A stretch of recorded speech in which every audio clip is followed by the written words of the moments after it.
How do you correctly attach the front to the H186 Nova Pro Scala?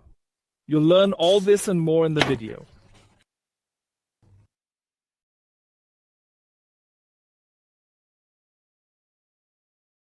Today, we'll be learning how to attach the front to the closed version of the H186 Nova Pro Scala and to the Crystal Plus.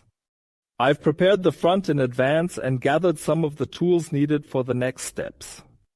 We've got the Nova Pro Crystal Plus on the left-hand side and the closed version of the H186 on the right-hand side. You'll see that the steps for attaching the front are the same whichever variant you're using.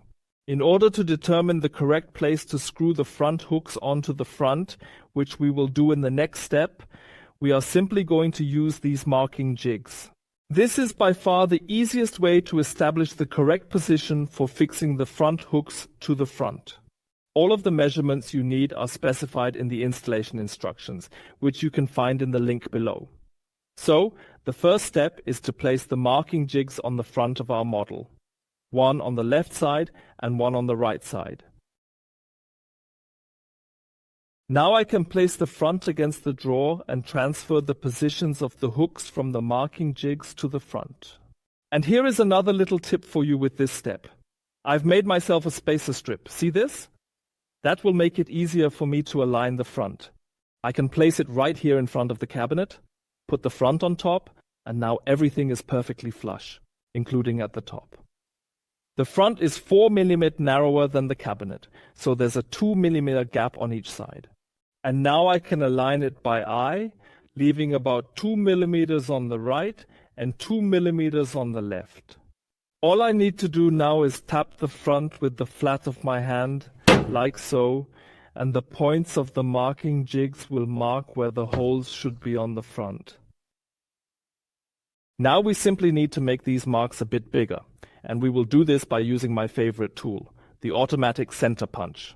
This will make the holes a little larger and therefore make them easier to see, which will then make it easier to screw the front hooks on.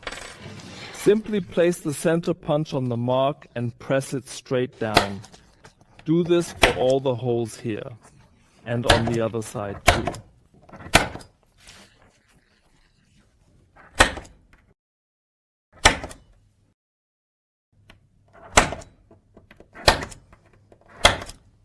And now you can clearly see the exact position where the front hooks will be screwed on.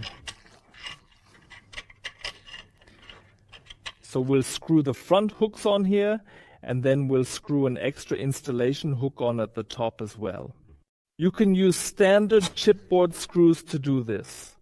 It's perfectly fine to use 2 screws to attach the front hooks. 2 screws is enough.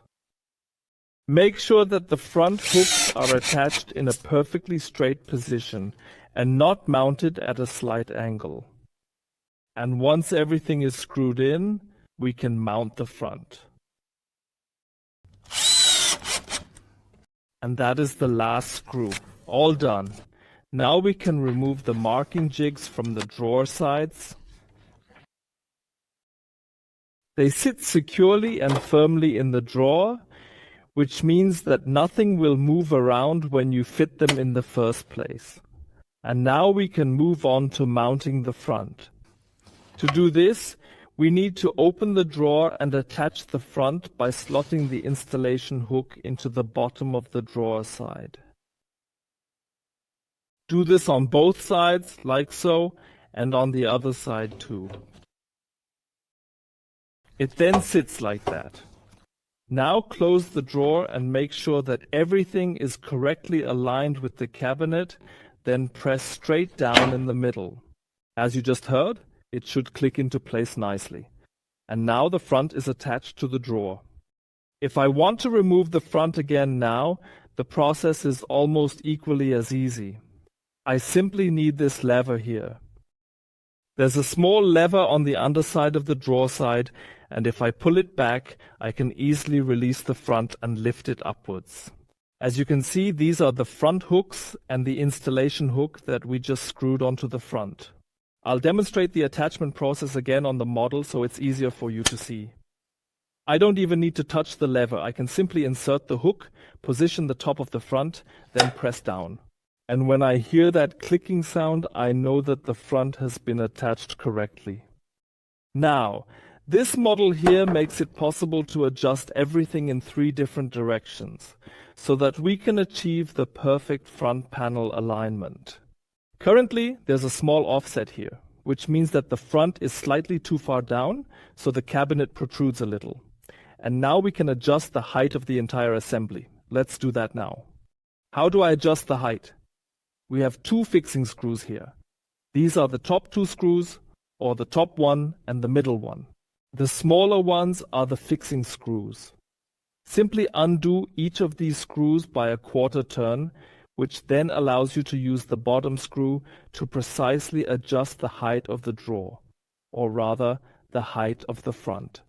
And once you have made the adjustment, you can then simply tighten the 2 screws again in order to fix the front exactly in this position and at this height. If you open the drawer, the process looks like this. Undo the fixing screws on each side.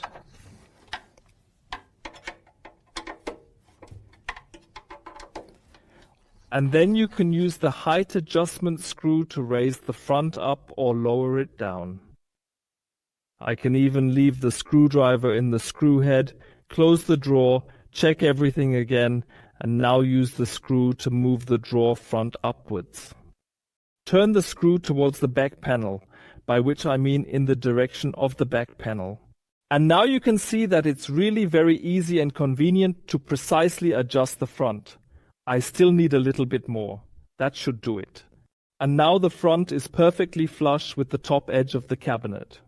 Needless to say, we need to do this on the opposite side too. Go here, turn it upwards, and check everything.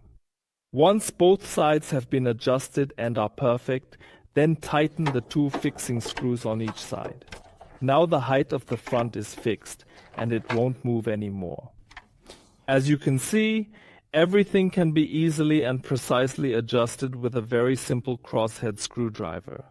Now we have the second adjustment, which is the side adjustment. I need to make sure that there's a 2 mm gap on the left side and the same on the right. Let's take a look. Here on the left, I can see a little bit less of the cabinet than I can on the right, which means I need to move the front to the right slightly. This is extremely easy to do, and you don't even need any tools. Open the drawer. Put your fingers on the levers at the bottom like before, then pull or push the levers backwards. Now you can move the front to the right or to the left with the palms of your hands.